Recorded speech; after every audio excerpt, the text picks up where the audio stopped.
Армыс халқым, қазағым, мал-жандарыңыз аман ба? Мен айтайын деген мынау еді. Қысқасы, Қасым-Жомарт Тоқаев деген кәрі қақпас шалменен Қалмақ Насанжор екі шалға.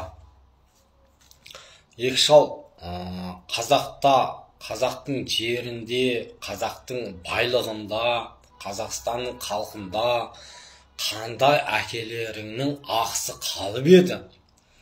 Не әкелеріңе өштік жасады ма қазақ?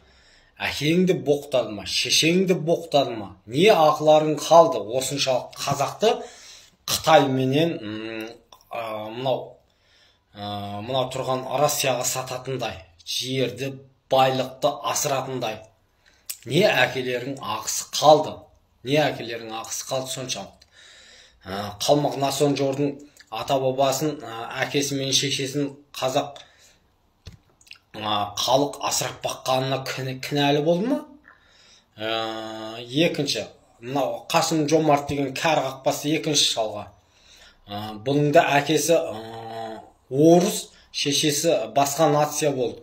Бұлардың әке шешесін қазақ асырап баққанына кінәлі болды ма? Қандай әкелерің ақысы қалды?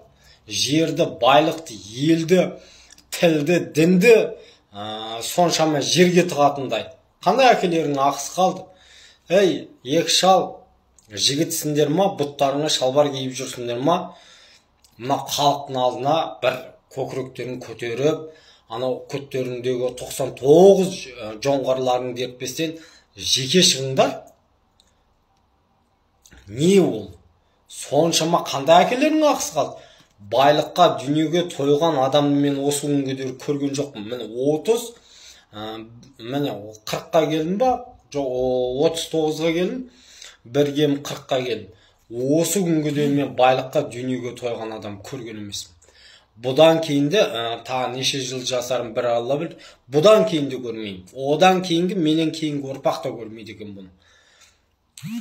Соншама жерге тығанда қандай әкелерің ақысы қалды? Айтқандарың өтірік, істегендерің ұрлық, мемлекетті, байлықты, тілді, дінді сатудан басқа сендер екі қақпас шалдың екеуін қолыңнан түк те кеп жатқан жоқ қазір. Ал енді анау бәр қолдарыңда тұр қазір.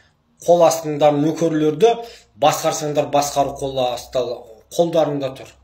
Істеп жатқан бірақ дымдарыңда жоқ. Айтқандарың өтірік, істегендерің ұрлық, қазақты, халықты, жерді, елді, дінді сатудан басқа түк те қолдарыңнан кеп жатқан жоқ. Не әкелерің ақысы қалды? Маған осыны екі